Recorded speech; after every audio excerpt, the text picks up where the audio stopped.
ओम श्री परमात्मने नमः। अजा एकादशी का व्रत और उसकी कथा।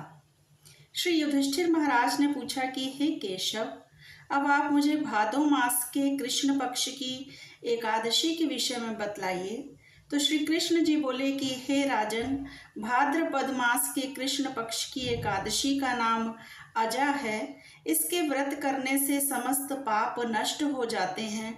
जो मनुष्य इस दिन भगवान की पूजा करके भक्ति पूर्वक व्रत करते हैं, उनके समस्त पापों का नाश हो जाता है। प्राचीन समय में हरिश्चंद्र नाम का चक्रवर्ती राजा था। वह अत्यंत वीर प्रतापी तथा सत्यवादी था। उससे किसी अज्ञात कर्म तथा प्रतिज्ञा के कारण अपने राज्य को त्याग दिया और अपनी स्त्री तथा पुत्र को बेच दिया और स्वयं एक चांडाल का सेवक बन गया। वह चांडाल के यहाँ रहकर कफन लेने का काम करता था, परंतु इतने आपत्ति काल में भी उसने सत्य को नहीं त्यागा। इस प्रकार रहते हुए जब उसे कुछ वर्ष व्यतीत हो गए तो उसे अपने इस कर्म पर बड़ा ही दुख हुआ। तब वह इसके मुक्त होने का उपाय खोजने लगा और हर समय यही चिंता रहती थी कि वह कैसे इस पाप से छूटे। इसी बीच में गौतम ऋषि से उनकी भेंट हुई। राजा ने उन्हें प्रणाम करके अपने समस्त दुख की कथा कही।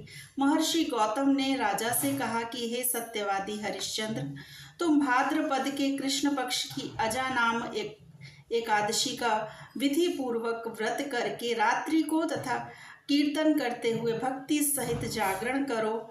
ऐसा करने से अवश्य ही तुम्हारे समस्त पाप नष्ट हो जाएंगे और इसके प्रभाव से पुनः वैभव प्राप्त होगा।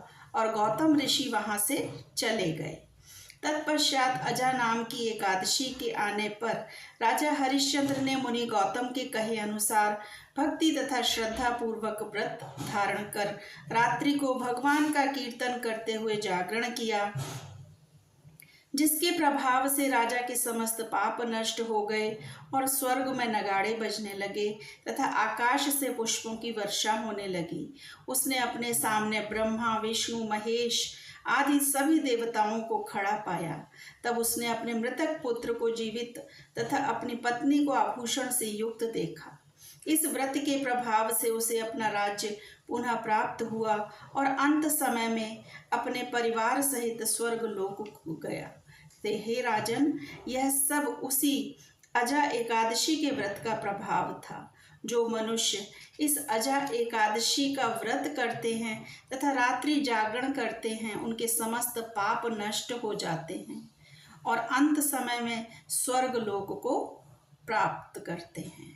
ओम नमः शिवाय। ओम नमो नारायण। हरे कृष्ण। श्री कृष्ण अर्पणम अस्तु। हरे कृष्ण।